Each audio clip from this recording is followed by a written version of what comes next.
Hello बच्चों, मैं संजीला, हिंदी शिक्षिका सेंट जोसेफ स्कूल बड़हलगंज आप सभी का ऑनलाइन कक्षा में हार्दिक स्वागत करती हूँ और आशा करती हूँ कि आप सभी स्वस्थ होंगे। तो चलिए आज की कक्षा हम लोग आरंभ करते हैं।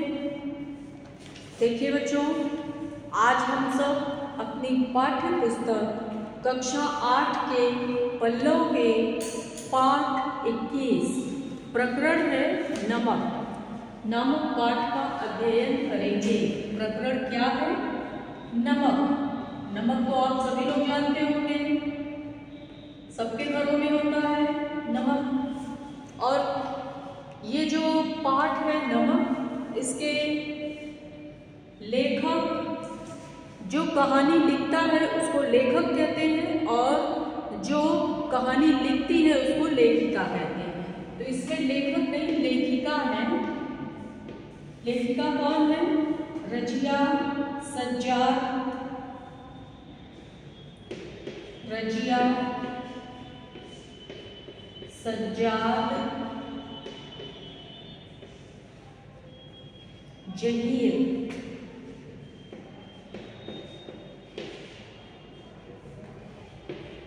ये इस नमक नामक कहानी की लेखिका है। ठीक है, तो चलिए अब इस पाठ को हम लोग ध्यानपूर्वक समझने का प्रयास करेंगे। तो सभी बच्चे ध्यान दीजिए। देखिए बच्चों, इस पाठ में बताया गया है कि रजिया सज्जाद जहीर उर्दू की प्रसिद्ध लेखिका है। ये उर्दू नाम भी है। ये जो नुक्ता आपको दिखाई पड़ रहा है ज के पास जो नुक्ता है, ये अरबी, उर्दू और फारसी के शब्दों में होता है। तो रजिया सज्जाद जहीर उर्दू की प्रसिद्ध लेखिका है। मानव अनुभूतियों की बारीकियों और हृदय के उद्गारों को अभिव्यक्त करने में आप सिद्धहस्त हैं। शुरू से लेकर अंत तक यह कहानी इतनी सजीव और रोचक है कि पाठक को अपनी आंखों के सामने सारी घटनाएं घटित होती प्रतीत होती हैं। ये कहानी जो हम लोग पढ़ने जा रहे हैं, इसमें इतनी सजीवता है कि जब इस कहानी को हम पढ़ेंगे तो आप सब देखेंगे कि हमारी आंखों के सामने ये सब चीजें दिखाई पड़ रही हैं। तो चलिए अब शुरू करते हैं। उन सिख बीबी को देखकर सफिया हैरान रह गई थी। सफिया नाम की एक लड़की थी और एक बार की बात है कि एक जगह पर भजन कीर्तन हो रहा था। वहाँ पर बहुत सारे लोग एकत्रित हुए और वहीं पर ये लोग भी मिले और इन लोगों में बातें होने लगी। तो क्या था? एक सिख बीबी आई थी। सिख बीबी कौन? रजिया सज्जाद जहीर। तो उनको देखकर सफिया हैरान रह गई। किस कदर वह उसकी माँ से मिलती थी। वही भारी भरकम जिस्म, छोटी छोटी चमकदार आंखें जिनमें नेकी, मोहब्बत और रहमदिली की रोशनी जगमगाया करती थी। चेहरा कोई खुली हुई किताब, वैसा ही सफ़ेद बारीक मलमल का दुपट्टा जैसा उसकी अम्मा मुहर्रम में ओढ़ा करती थी। इसमें सफिया नाम की एक लड़की थी और उस कीर्तन में एक बुजुर्ग आई हुई थी जो लेखिका थी। उनको जब सफिया ने देखा तो वो हैरान रह गई, क्योंकि उनकी सफिया की जो माँ थी वो एकदम ये लेखिका की तरह ही लगती थी। जैसे लग रहा था उनको कि मेरी माँ ही है। जब सफिया ने कई बार उनकी तरफ मोहब्बत से देखा तो उन्होंने भी उसके बारे में घर की बहू से पूछा। सफिया ने अपनी माँ समझकर उन बुजुर्ग को बार बार प्यार से देखा। तो जो बुजुर्ग थी उन्होंने भी घर के किसी व्यक्ति से उसके बारे में पूछा तो उन्होंने बताया कि ये मुसलमान हैं, कल ही सुबह लाहौर जा रही हैं अपने भाइयों से मिलने, जिन्हें इन्होंने कई साल से नहीं देखा। लाहौर का नाम सुनकर वे उठकर सफिया के पास आ बैठी और उसे बताने लगी कि उनका लाहौर कितना प्यारा शहर है, वहाँ के लोग कैसे खूबसूरत हैं, उम्दा मीन्स बढ़िया खाने और नफीस कपड़ों के शौकीन। नफीस उर्दू शब्द है, इसका अर्थ होगा सुंदर। सुंदर कपड़ों के शौकीन हैं, सैर सपाटे के रसिया, जिंदा दिली की तस्वीर। जिंदा दिली मतलब खुश मिजाज। ये सब बातें होने लगी। सफिया को जब पता चला कि ये कौन है तो उठकर जाकर उन बुजुर्ग के पास बैठकर पूरी बातें करने लगी और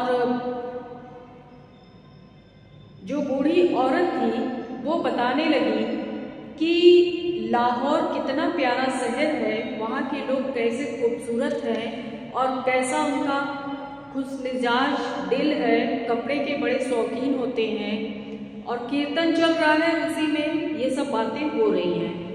तो सफिया ने दो एक बार पूछा, माता जी आपको तो यहाँ आए बहुत साल हो गए होंगे। तो बूढ़ी औरत बोलती है, हाँ बेटी, जब पाकिस्तान बना था तभी आए थे, वैसे तो अब यहाँ भी हमारी कोठी बन गई है। मतलब जब पाकिस्तान, भारत पाकिस्तान का जब बंटवारा हुआ था तभी वो पाकिस्तान से यहाँ भारत में आकर बस गई और यहाँ पर भी उनकी कोठी, बिजनेस सब कुछ बन गया, लेकिन उनका असली घर लाहौर है। लाहौर उनको बहुत याद आता है। कहती हैं हमारा वतन तो लाहौर ही है। फिर पलकों से कुछ सितारे टूटकर दुनिया आंचल में समा जाते हैं। बात आगे चल पड़ती मगर घूम फिर कर फिर उसी जगह पर आ जाती साडा लाहौर। कहने का मतलब जो बूढ़ी औरत रहती है लाहौर के बारे में जब बातें सुनती हैं तो उनके आंखों से आंसू छलक कर उनके दुपट्टे में समा जाते, लेकिन कोई और बात होती तो घूम फिर कर बात जो है वो लाहौर पर ही आ जाती।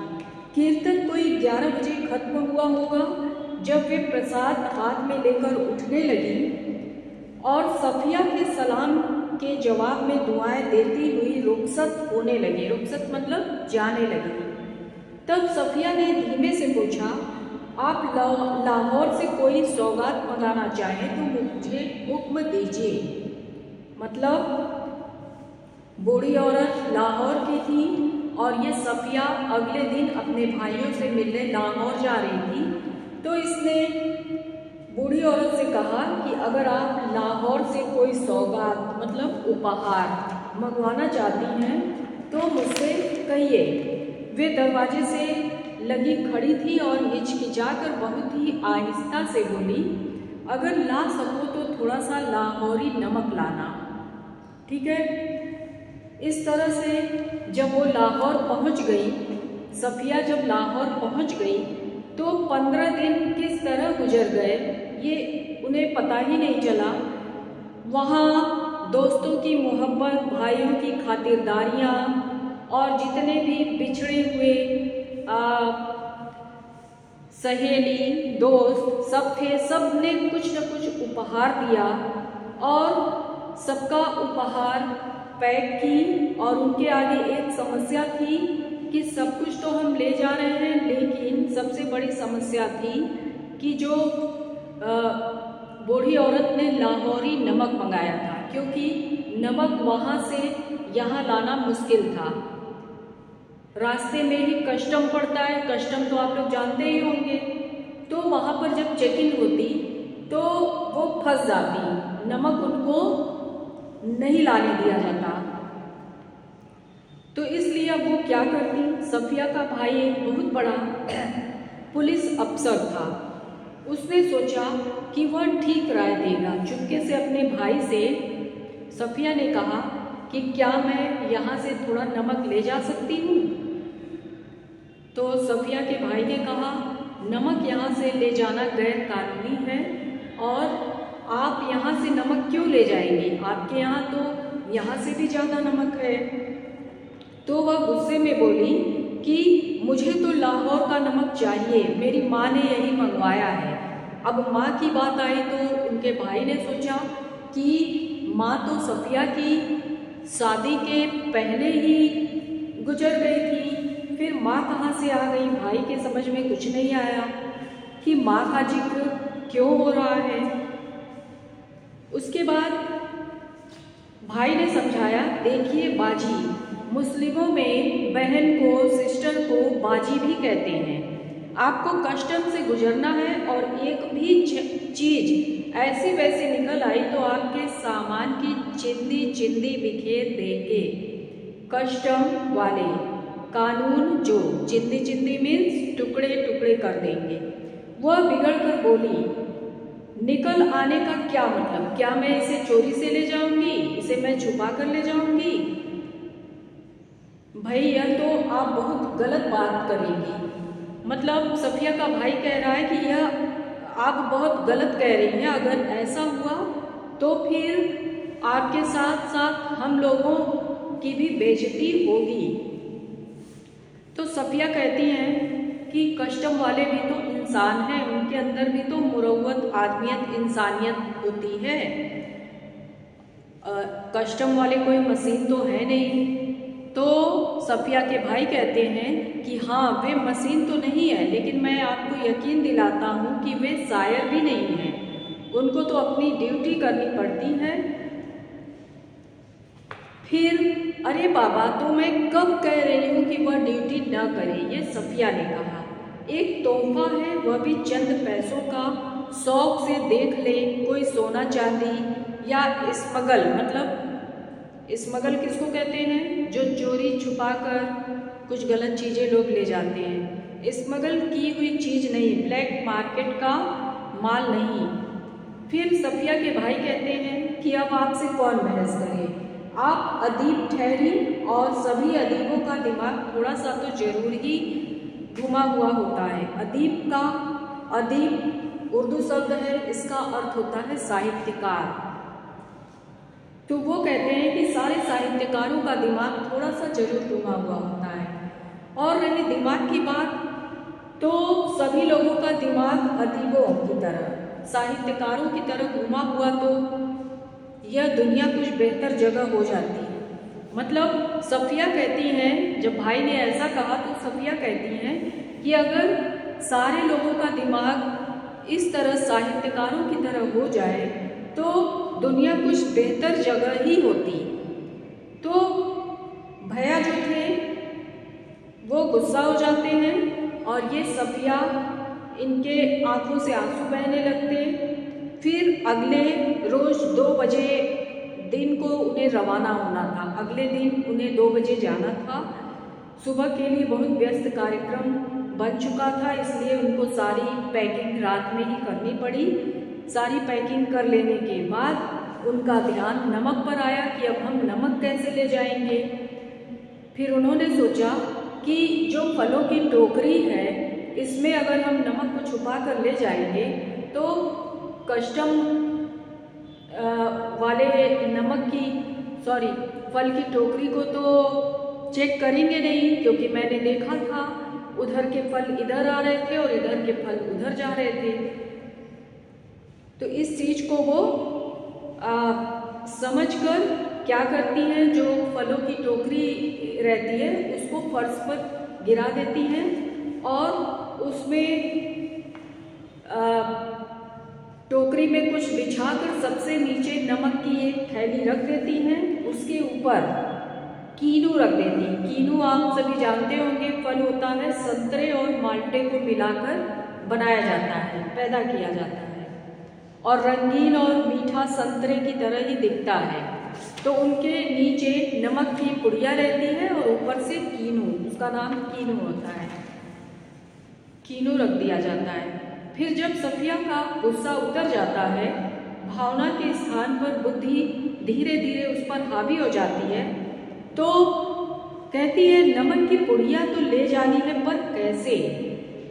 फिर इस तरह से जब छुपा कर वो रख लेती है तो कहती है कि अगर इसे हाथ में ले लें तो कस्टम वालों के सामने सबसे पहले इसको रख दूंगी, लेकिन कस्टम वाले न जाने दिए तो क्या करूंगी, मजबूरी में इसे छोड़ना पड़ेगा। फिर मैंने अपनी माँ से जो वादा किया था वो वादा पूरा कैसे होगा। हम अपने को सैयद कहते हैं, सैयद मतलब नेता, नेता कहते हैं। फिर वायदा करके झुठलाने के क्या मायने, जान देकर भी वायदा पूरा करना होगा, मगर कैसे। फिर वो दिमाग लगाती हैं। इसके बाद उनको ध्यान आता है, कहती हैं कि अब मैं किसी से नहीं डरूंगी और मैंने कोई गलत काम नहीं किया, मैंने कोई चोरी नहीं की, तो मैं नमक की पुड़िया को छुपाकर क्यों ले जाऊं और उसे मैं निकाल कर अपने पर्स में रख लेती हूँ। जब कस्टम वाले चेक करेंगे तो मैं उसे सारी बात बता दूंगी। इसके बाद वो हाथ में लेकर चलती हैं और जब वो जाती हैं तो रात को तकरीबन 1:30 बजे मार्च की सुहानी हवा खिड़की की जाली से आ रही थी। बाहर चांदनी साफ और ठंडी थी। खिड़की के करीब लगा हुआ चंपा का एक घना दरख्त मीन्स पेड़ सामने की दीवार पर पत्तियों के अक्स लहरा रहा था। अक्स मीन्स परछाई। कभी किसी तरफ से, कभी किसी की दबी हुई खांसी की आहट, दूर से कुत्ते का भौंकना, रोने की आवाज, चौकीदार की सीटी और फिर सन्नाटा। यह पाकिस्तान था। यहाँ उसके 3 सगे भाई थे, बेशुमार चाहने वाले लोग थे, बाप की कब्र थी, नन्हे मुन्ने भतीजे भतीजियाँ थे जो बड़े ही मासूमियत से पूछते कि फूफी जान आप हिंदुस्तान में क्यों रहती हैं जहाँ हम लोग नहीं जा सकते। उन सबके और सफिया के बीच में एक सरहद थी और बहुत ही नोकदार लोहे की छड़ों का जंगला जो कस्टम कहलाता था। सोचती कि कल तो लाहौर जाना है, लाहौर चली जाऊंगी, हो सकता है साल भर बाद फिर आए, 1 साल से पहले तो वह आ भी नहीं सकती, ये भी हो सकता है कि फिर हम कभी भी ना आ सकें। उनकी आंखें आहिस्ता आहिस्ता मतलब धीरे धीरे बंद होने लगी। फिर उसे एक सफ़ेद दुपट्टे का दुधिया आंचल लहराता दिखाई पड़ने लगा, जिस पर यहाँ वहाँ सितारे झिलमिला रहे थे। हमें वहाँ से आए तो बहुत दिन हो गए, यहाँ हमारी कोठी भी है, बिजनेस भी, हम यहाँ बस भी गए, पर हमारा वतन तो लाहौर ही है। वो इस बात को सोचती हैं, सपने में देखती हैं। फिर उनको अचानक से उनकी नींद जब खुलती है तो देखती हैं इकबाल का मकबरा, लाहौर का किला, किले के पीछे डूबते हुए सूरज की नारंगी किरणें, आसपास से फैलता उभरता अंधेरा, उस रंगीन अंधेरे में बहती हुई नम्र हवा, उस हवा में रची हुई मौलसिरी की खुशबू और मकबरे की सीढ़ियों पर बैठे हुए 2 इंसान। मकबरे की सीढ़ियों पर बैठे हुए 2 इंसान। मकबरे किसको कहते हैं? मुस्लिम धर्म के अनुसार जब बच्चे छोटे होते हैं उनको स्कूलों में प्रवेश कराया जाता है तो वहाँ पर मकतब और मदरसे होते हैं। मकतब में 1 से 5 तक की शिक्षा दी जाती है और उच्च स्तर की शिक्षा मदरसे में दी जाती है। तो यहाँ पर मकबरे की बात हो रही है, जैसे लाहौर का किला, इकबाल का मकबरा, फिर उनके माँ बाप जहाँ पर उनकी मृत्यु हुई होती है, जहाँ उन्हें दफनाया जाता है, वो उस जगह देखती है कि मकबरे की सीढ़ियों पर बैठे हुए 2 इंसान हैं। वो सिर झुकाए चुपचाप उदास, जैसे 2 बेजान परछाइयाँ बैठी हों और वो इनसे कह रही है कि तो तुम कल चली जाओगी? ये बोलती हैं हाँ। अब कब आओगी? मालूम नहीं, शायद अगले साल, शायद कभी नहीं। मतलब इनके माँ बाप की परछाइयाँ दिखाई पड़ती हैं। वो इनसे पूछते हैं कि तो तुम कल चली जाओगी? तो ये बोलती हैं हाँ, और फिर पूछती हैं कब आओगी? तो कहती हैं कि शायद कभी नहीं। अचानक फिर उसकी आंखें जब खुल जाती हैं तो शायद उसने मकबरे की सीढ़ियों के नीचे लगी दूब से एक पत्ती तोड़ी थी, जिस पर ठंडी ओस जमनी शुरू हो गई थी। हुआ यह था कि नींद में करवट लेते हुए उसका हाथ कीनुओं से लबालब भरी टोकरी पर जा पड़ा था, और रसीले ठंडे कीनू जिनको देते वक्त उसके दोस्त ने कहा यह हिंदुस्तान पाकिस्तान की एकता का मेवा है। ठीक है। इसके बाद सफिया फर्स्ट क्लास के वेटिंग रूम में बैठी थी। दिल्ली तक का किराया उनके भाई ने दे दिया था, और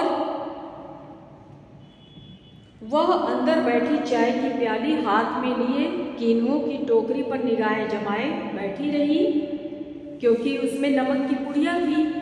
फिर उस नमक की पुड़िया को उन्होंने निकाल कर अपने पर्स में रख लिया और कहा कस्टम वालों को पूरी सच्चाई मैं बताऊंगी।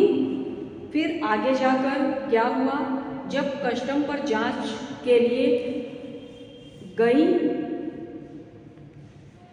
तो वहाँ जब सामान कस्टम से होकर रेल की तरफ चला तो कस्टम अफसर की तरफ बढ़ी। ज़्यादातर मेजें खाली हो चुकी थी, इक्का दुक्का सामान थे। वहीं एक साहब खड़े थे, लंबा कद, दुबला पतला जिस्म, खिचड़ी बाल, आंखों पर ऐनक। वे कस्टम अफसर की वर्दी पहने थे लेकिन कुछ जज नहीं रहे थे। सफिया हिचकिचाकर बोली मैं आपसे कुछ पूछना चाहती हूँ। तो उन्होंने कहा फरमाइए। तो सफिया ने कहा आप कहाँ के रहने वाले हैं? उन्होंने कहा मेरा वतन दिल्ली है। दिल्ली मतलब दिल्ली। आप भी तो हमारी ही तरफ की मालूम होती हैं, अपने अजीजों से मिलने आई होंगी। तो उन्होंने कहा जी हाँ, मैं लखनऊ की हूँ, अपने भाइयों से मिलने आई थी, वे इधर आ गए हैं। आपको भी शायद इधर आए। जी, जब पाकिस्तान बना था तभी आए थे।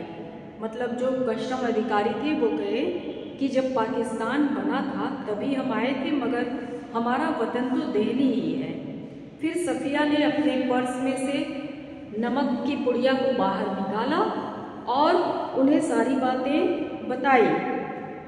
फिर उन्होंने क्या किया, सफिया को एक कमरे में ले गए और वो डरते हुए कमरे में गई, और जो कस्टम अधिकारी थे वे अपने जेब से रुमाल निकालकर कुर्सी को साफ किए और सफिया को बैठने के लिए कहे। फिर दूसरे सिपाही को बुलाकर उनके लिए चाय मंगवाए। दोनों ने चाय पिया और कुछ बातें की। इसके बाद कस्टम अधिकारी ने नमक की पुड़िया को उनके पर्स में रखा और पर्स लेकर वो आगे आगे चलते रहे, सफिया पीछे पीछे चलती रही। इसके बाद क्या होता है, सफिया कस्टम के जंगले से निकलकर दूसरे प्लेटफार्म पर आ गई थी और तब तक वे अधिकारी वहीं पर खड़े रहते हैं। फिर देखते हैं कि लाहौर खत्म हो गया।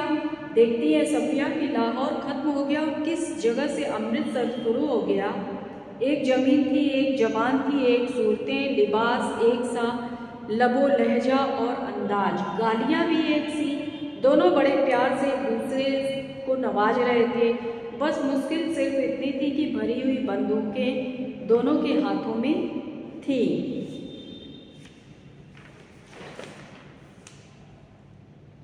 इसके बाद सारी बातचीत हो गई।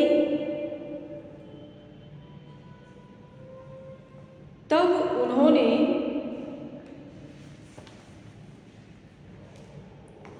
क्या किया, जब सफिया अमृतसर के पुल पर चढ़ रही थी तभी पुल की सबसे निचली सीढ़ी के पास वे सिर झुकाए चुपचाप खड़े थे।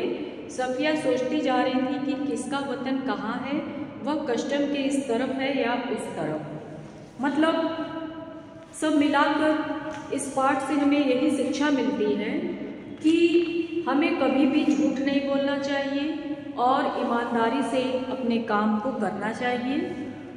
अगर सफिया ने ईमानदारी नहीं दिखाई होती तो कस्टम वाले जब चेक करते तो वो पकड़ी जाती, लेकिन उनके मन में कोई चोरी नहीं थी और वो नमक की पुड़िया ले जा रही थी, उसे पहले से ही निकाल कर उस कस्टम अधिकारी को सब कुछ बता दिया। तो उन्होंने ईमानदारी से काम किया, इस तरह से वो अपने लक्ष्य तक पहुंच गई। तो बच्चों, उम्मीद करती हूँ कि आपको ये कहानी अच्छे से समझ में आ गई होगी। आप सभी इस वीडियो को देखिए और अच्छे से समझने का प्रयास कीजिए। ठीक है बच्चों, तो चलिए आज के लिए बस इतना ही। धन्यवाद।